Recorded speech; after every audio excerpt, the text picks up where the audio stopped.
Hello, my name's Ed Hawkins, and I went to the John Henry Newman School, or let's see, I left in 1998, so about a million years ago, apparently. I now I live down on the south coast, but I work all over as an opera singer. That means I have an agent who gets me work, or I will audition to get gigs, and sometimes it's just a concert, but often it will be a role in an opera. So I'll have to learn it in advance, and then I'll go and start rehearsals, usually with a bunch of people I've never met before. And we'll have a great time and get to know each other rehearsing.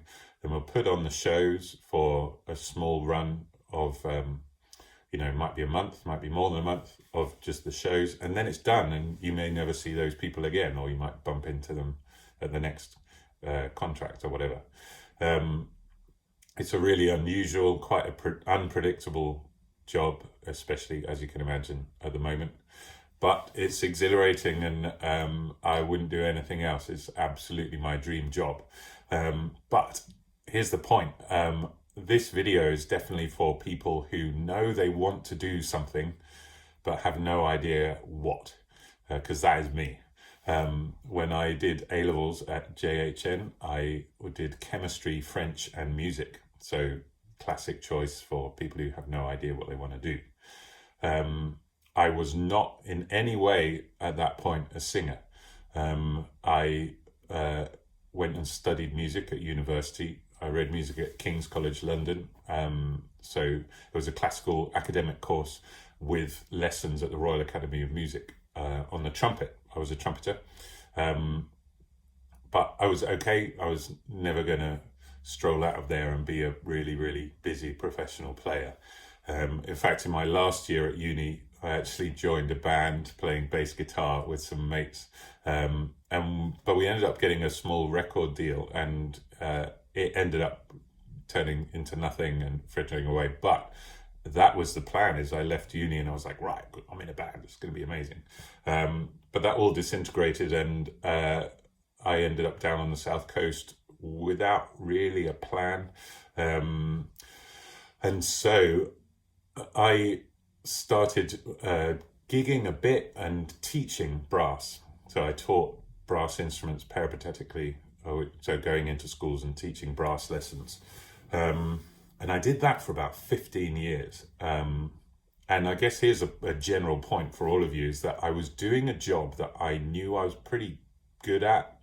Certainly after 15 years, I was good at it, and I was conducting county level youth bands and teaching just the top young musicians in Sussex.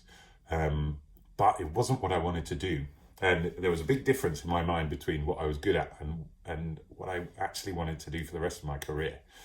Anyway, I ended up teaching in a school where my wife now is head of music, and I was sitting in the pub with the voice teacher, and we were just chatting, and she was listening to my speaking voice and said, "Oh, you should have singing lessons because you sound like you could do it." So I started it just for fun, just for a laugh, and something to do as a hobby. And I quickly realized that it was something I loved doing.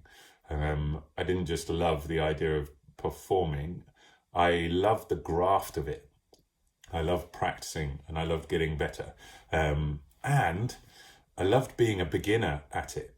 I didn't mind being rubbish at it, but I carried on and pursued it. And then gradually that grew into helping out in concerts. And then conductors who knew me as a trumpeter saying, oh, I'm doing this piece which needs a soloist. Do you want to come and sing? And then so I couldn't afford to go back to music college. I didn't really want to go back to university after all that time off. So I just approached a teacher privately, and I have private lessons that I paid for myself. And then that turned into auditioning for a place called Glyndebourne, which is one of the best opera houses in the country, just along the coast from where I live. So I started working there. My first day at work, we were shown around backstage in a theatre. Everyone else seemed to know what they were doing. I'd never been backstage in a theatre before in my life, but I just kept my mouth shut. And then for 3 or 4 years, I just learnt on the job, tried to be the person who knew all the stuff off by heart. This is just in the chorus, so this is with another group of singers working together. Tried to not be an idiot, tried to be a nice guy, and then just watch how to do the job, how not to do the job, and just try and learn by doing it. But this is my point, I guess, is that my 20s were very sort of chaotic, really. I didn't know what I wanted to do, and it really ate me up inside that I knew I didn't want to just teach brass forever and ever. But it's important to allow yourself to have that chaos, I think, sometimes. As long as you're paying and trying to pay the bills and trying to get money in, then don't worry if you don't know yet, because I didn't start working as an opera singer until I was 35, maybe 34. You know, so all of that time before, I didn't really know what I wanted to do. But looking back, I would say, if you want to try and find that career which you really, really love, and dedicate yourself to it, allow yourself that chaos. But there are some rules, I would say, looking back. First rule is you have to let yourself be rubbish at something. We are not very good as a society at being beginners at things. And if I hadn't let myself be rubbish at singing when I first started out in my mid-20s, I just wouldn't have carried on. That feeling of, I can't do it perfectly first time, therefore I'm going to give up. It's very important to overcome that and not compare yourself to other people.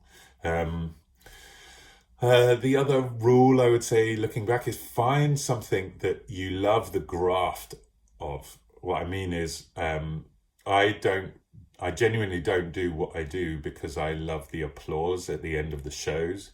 I love practicing and just working through music by myself and learning it, and learning about languages. We had an amazing language department when I was at John Henry Newman, and those things which I thought would never come back have been vital to my career, being able to use different languages, etc. So allow yourself to be a beginner at stuff. Find something where you love doing the hard graft, not just the reward at the end. And then just be kind to yourself. It's okay if you don't have a game plan and all of your other friends have bigger cars than you and bigger houses than you. It doesn't matter. For what it's worth, that's my career advice. I don't have a very conventional career and probably therefore not very conventional advice. But look after yourselves. I hope John Henry Newman is still going strong. I'm sure it is. Maybe see you around sometime. Bye.